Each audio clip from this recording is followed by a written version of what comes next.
I dated Sara from 2014 to 2016, just under 2 years total.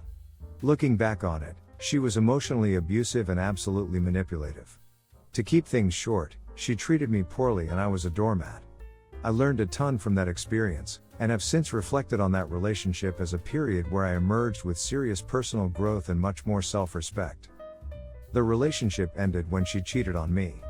She broke up with me, and I literally never saw her again. Immediately after the breakup, I blocked her on everything, deleted pictures, etc. The relationship was a mess, and that's how I decided to move on. I literally haven't even seen a picture of her since the day we broke up. So, fast forward to today, 3+ years since we broke up. I get a call from an unknown number. Normally I wouldn't answer, but I'm waiting to hear back from some job applications, so answered. To my surprise, it was Sara's mom. I was confused, but politely asked her why she was contacting me. She goes on to inform me that Sara was killed in a car accident a few days prior and that she was letting me know. She said that Sara's funeral would be in a few days and told me where it is being held.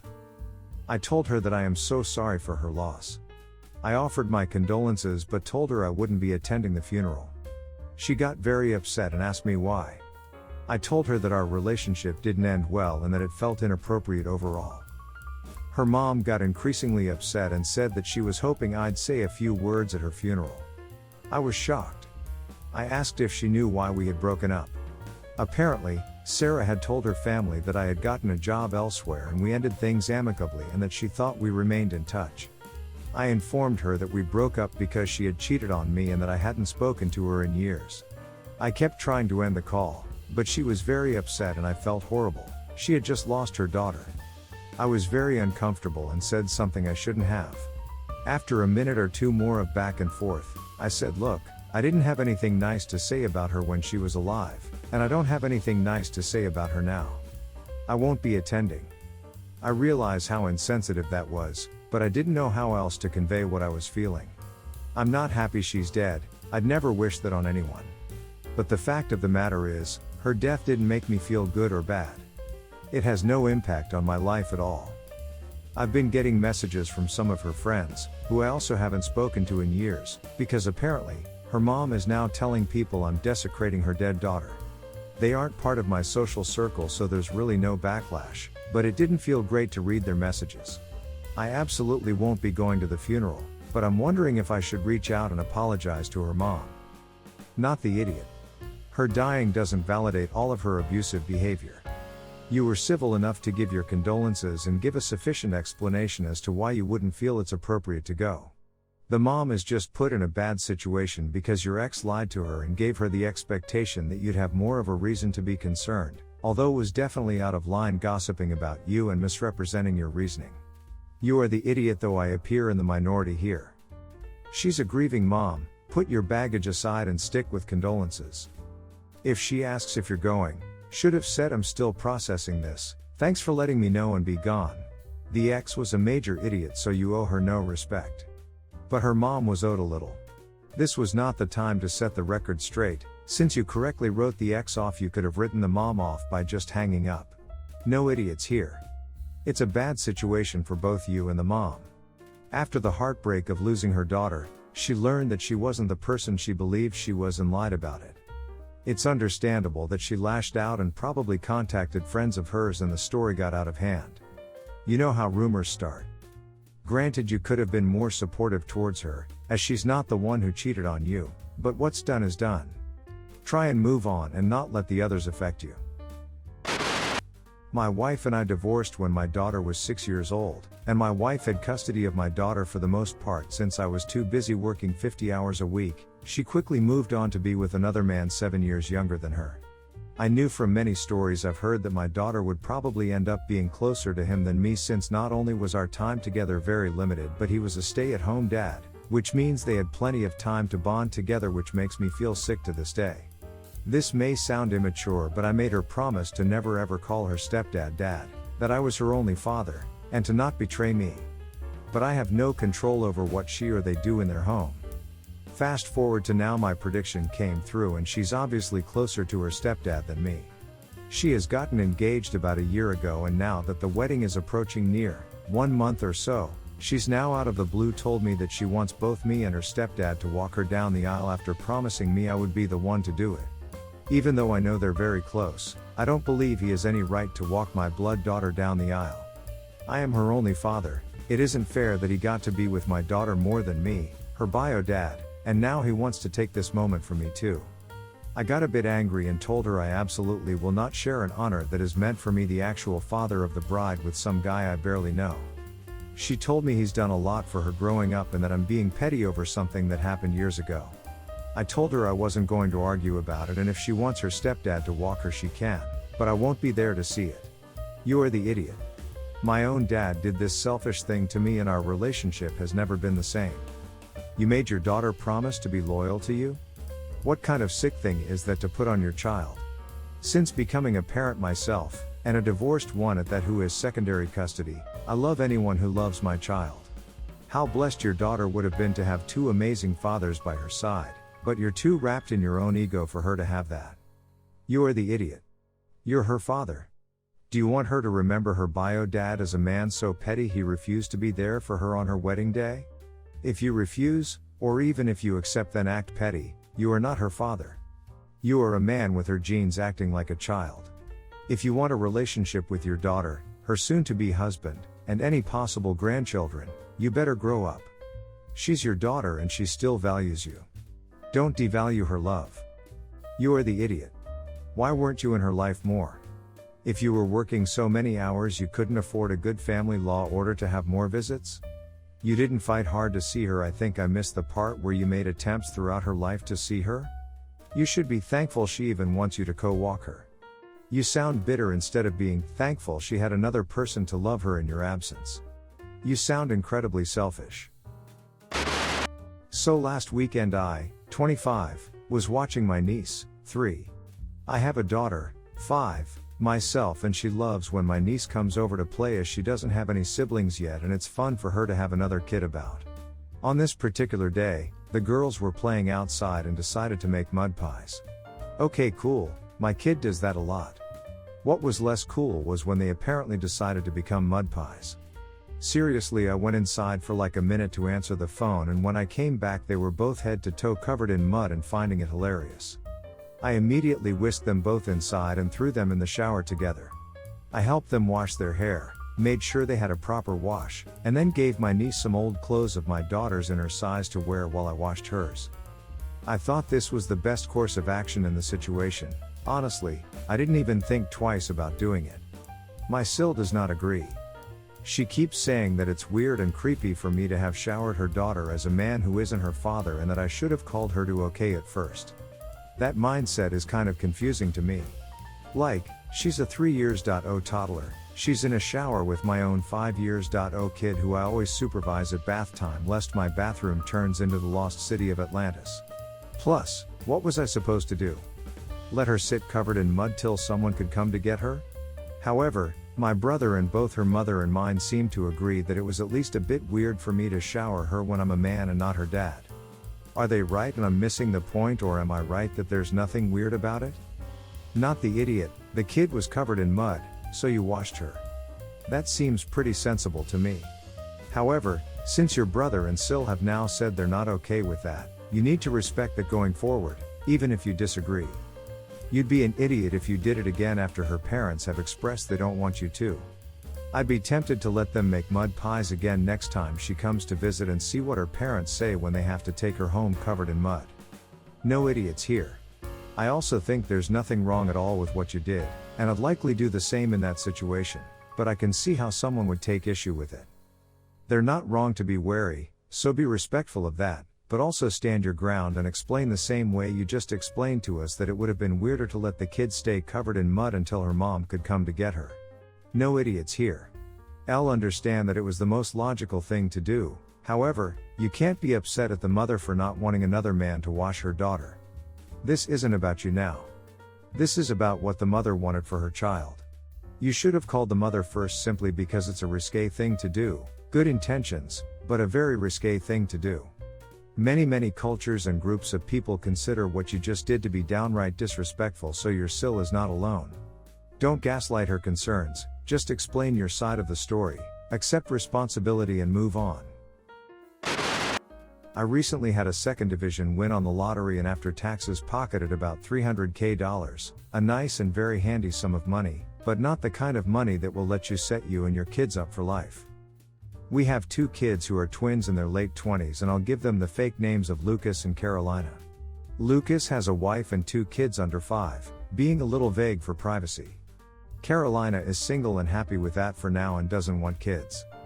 My husband and I have decided that in addition to taking a holiday, getting a new car, and putting most of it into savings, we would gift each of our kids $25,000 each. We also decided we would pay off Carolina's student loans, about $35,000, which is not bad for a bachelor's and master's degree. She had a scholarship for her master's and only borrowed what she needed for a compulsory internship in an expensive city, and the bachelor's degree amount is pretty standard for where we are, and we'll pay for Carolina's implantable contact lens surgery for her vision. LASIK is not suitable, as she needs very strong glasses, -12, and it is not covered by any insurance or our country's health care system. The surgery is about $12,000. Carolina has been saving for it herself. I told her to use the money and treat herself to a holiday. Lucas says that I am being unfair and favoring Carolina and that he should get the extra $47,000 Carolina is essentially getting, especially because I have kids and she doesn't and she has a better job anyway. I don't think I am being unfair. If Lucas went to university, I'd have settled his debt too or paid the same amount off each of their balances, depending on the amounts. But Lucas chose to drop out of school in 10th grade. Her better job is the result of her putting in more years of education. I'd also pay for Lucas to have eye surgery if he needed it. But he doesn't. Carolina has missed out on things because of her vision and that he has benefited in the years. She is not allowed to have a license because of it, and a few years ago when my husband and I bought a new car, we gave Lucas our old one, which we could have traded in for about $6,000 and paid for driving lessons. Carolina didn't complain about it or demand money of her own. I also think giving him $47,000 to play with is different from covering an educational debt and a health expense. It also punishes Carolina. She gets the necessary surgery and educational expenses while her brother gets extra free fun money. He asks, what about my kids? I actually am putting aside some money for their educations. I plan to give both $10,000 plus whatever interest it gets towards educational costs if they go to university, but have not told him this. But ultimately, while I love my grandkids, they are his responsibility to provide for. Lucas continues to insist I am favoring Carolina and making comments that she is the preferred golden child. I personally think $25,000 is generous, and it is not unreasonable to cover specific educational and health expenses I would have also covered if he has the need. You are the idiot. I get paying off the surgery, because well, it's a medical condition that she wants to get fixed, but paying off her school debts and not offering the same amount of money to him is clearly just giving her more money. Maybe he would have gone to school if he knew one day he wouldn't have had to worry about student loan debt. Also, does your son having children not weigh into this at all? Why not give him more specifically to set stuff aside for them? At the end of the day, you're clearly favoring one kid over the other. No idiots here. It's your money. I understand he is upset because it seems like you're giving her an extra $47,000, but really you're paying off her debts and paying for her surgery. If he needed surgery, I'm sure you'd pay for it. If he went to college, I'm sure you would have paid for it too. If he didn't have a problem taking your car when his sister got nothing, then he shouldn't really complain. It seems like you help your kids out when they need it. Not the idiot. Tell him you'll happily drop another $47,000 on him as soon as he gets a degree and is blind enough to need eye surgery. Just be blunt about it, because being nice about it is apparently not clear enough for him. Seriously, having -10 eyes myself, I'd be so happy if my dad could pay for my, basically, prosthetic eye lenses. And I'm fairly sure my siblings wouldn't bat an eye, as they've heard me complain more than once over having to drop over $500,000 on a pair of glasses. Me and Diamara, 12, have had a rough summer. She's been more defiant than usual. I've been dating her mom, Mara, 30, for 2 years now. 9 months ago, they moved in with me, Maple, 33.